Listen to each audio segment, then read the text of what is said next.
एक देश का यूनियन बजट कारागार तब होता है जब उस देश में जॉब्स की अवेलेबिलिटी अच्छी हो, एम्प्लॉयमेंट की अच्छी अवेलेबिलिटी हो, इंक्रीमेंट्स लोगों के अच्छे हों। हिंदुस्तान पिछले 5 साल में जॉबलेस ग्रोथ के दौर से गुजरा है। रही सही कसर पूरी कर दी थी कोविड ने, लैक ऑफ फंड्स ने और यूक्रेन रशिया वॉर ने। इस साल हिंदुस्तान का जॉब मार्केट कैसा रहेगा और बजट में फाइनेंस मिनिस्टर को क्या क्या वो अपने पास आयाम रखने चाहिए जिससे कि जॉब ग्रोथ इंडिया में बढ़े। हमारी इंडस्ट्री में जिस लाइन में हम लोग हैं उस लाइन में आपका कंपनीज मर्जर्स काफ़ी हो गए हैं, तो ऑप्शंस आपके अपॉर्चुनिटीज़ काफ़ी कम हो गए। फॉर एग्जांपल 10 कंपनियां पहले थी, वो मर्ज हो गए 5 हो गई, 5 में से भी फिर मर्जर हो गया, बच गई 3, तो हमारे पास अपॉर्चुनिटीज़ कम हो गया। Which is not deducted their salaries part, but yes, the deductions has been happening in some or the other way. देखिए कोविड के बाद ना थोड़े से चेंजेस तो आए हैं, लेकिन बट धीरे धीरे ना मार्केट थोड़ा अच्छा हो रहा है। कोविड को अगर मैं मद्देनजर रखूं, अगर कोविड को हटा दूं तो ऑब्वियसली इतना अच्छा नहीं है, बट ठीक एवरेज है। The business has not been very good post COVID. Okay. So we are still like amping up the business. So it might take some time. कोई भी इंडस्ट्री हो, चाहे मीडिया हो, कोई भी इंफ्रास्ट्रक्चर हो या आप कुछ भी ले लीजिए, धीरे धीरे वो चीज़ें अब सुधर रही हैं और धीरे धीरे जो कंपनी में जो मूवमेंट्स हो रही हैं, लोगों का जो हो रहे हैं, जो रिक्रूट्स हो रहे हैं, वो धीरे धीरे बढ़ रहे हैं। इनफैक्ट सो मतलब इम्प्रूवमेंट है। In comparison, 2021-2022 was very good. We have seen huge market opportunities in the market. We have grown with 50% growth. Covid के टाइम में जिसको अपॉर्चुनिटी मिल रहा था वो भी चेंज नहीं कर रहा था, बट अभी कोविड के बाद बहुत तेज़ी से मूवमेंट हो रहा है और लोग चेंज कर रहे हैं। जॉब मार्केट तो डाउन ही है।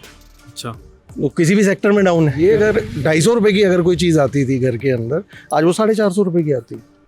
हाँ। तो मतलब कितनी महंगाई। But job market is little low because a job is IT has provided them job, but actually the customers as less as compared to previous yearly.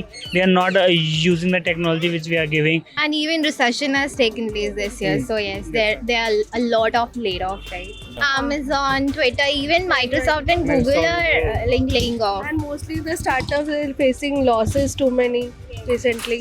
जितनी कंपनी ग्रो करती है, जो क्लेम करते हैं कि 25% ग्रोथ, 30% ग्रोथ, लेकिन उसके comparatively जब आपके पास जब इंक्रीमेंट का टाइम आता है तो वो नॉर्मल वही आप समझ सकते हो। जॉब तो सिक्योर, लेकिन रीज़न क्या है, जब सिक्योर में ही आपको चलाना है, उसी में आगे आपका ग्रोथ तो नहीं है, ग्रोथ नहीं है। Because this recession is just started, so we are not expecting that within 1 year it will be normal. It will take time, minimum 2 years. इस मुद्दे पर हमने बात करी जाने माने अर्थशास्त्री डॉक्टर अरुण कुमार से। उनका ये कहना है कि संगठित और असंगठित दोनों क्षेत्र यानी कि ऑर्गेनाइज्ड और अनऑर्गेनाइज्ड सेक्टर दोनों अलग अलग तबके हैं। अगर आपको जॉब के लिहाज से इस इंडस्ट्री को देखना है, इस मार्केट को देखना है, 94% अभी भी अनऑर्गेनाइज्ड है और डॉक्टर अरुण के हिसाब से जो सरकार की नीतियां हैं वो माइक्रो एंटरप्राइजेस के माइक्रो एम्प्लॉयज तक नहीं पहुंचती हैं। सरकार का पिछले 5 साल से ये नहीं है कि वो डिमांड बढ़ाए, वो अपना सप्लाई साइड इकोनॉमिक्स यानी कि बिजनेस को कंसेशन दे रही है। तो पीएलआई से बड़े बड़े बिजनेस को तो फायदा होगा। हमारे यहाँ 6 करोड़ जो माइक्रो सेक्टर के यूनिट्स हैं, जिसमें एवरेज एम्प्लॉयमेंट 1.7 का होता है, उस तक तो कुछ पहुंचता नहीं, स्मॉल सेक्टर तक नहीं पहुंचता, सिर्फ मीडियम सेक्टर और लार्ज सेक्टर तक ही जब पहुंच पाती है सरकार की नीति। तो सरकार की जो नीतियां हैं उससे रोजगार नहीं बढ़ने वाला है, वो तो रोजगार कम होगा, क्योंकि जैसे जैसे मैंने कहा कि संघर्ष क्षेत्र बढ़ रहा है, संघर्ष क्षेत्र में ज्यादा रोजगार नहीं है, वहां पे सिर्फ 3.5 करोड़ लोगों को ही रोजगार है, जबकि हमारा टोटल जो वर्कफोर्स है वो 50 करोड़ का है। तो जो 94% लोग हैं वो तो असंगठित क्षेत्र में काम कर रहे हैं। कृषि में सबसे ज्यादा लोग हैं, जहाँ पे 47% लोग काम कर रहे हैं अर्थव्यवस्था में, और वहां पे जो है उनकी आमदनी नहीं बढ़ रही। इसीलिए अब जब पिछले 5 साल से किसान प्रोटेस्ट कर रहे हैं, आपने देखा बड़ी बड़ी रैलियां हुई हैं और उन्होंने खिलाफ ये जो सरकार के जो रिफॉर्म थे, जो इसमें जो फूड मार्केटिंग है उसको बड़े बड़े कंपनियों के हाथ में देने की बात थी, तो उन्होंने उसका भी प्रोटेस्ट किया। तो किसानी में भी क्या हो रहा है कि ऑटोमेशन बढ़ रहा है, तो कृषि में भी रोजगार नहीं पैदा हो रहा है।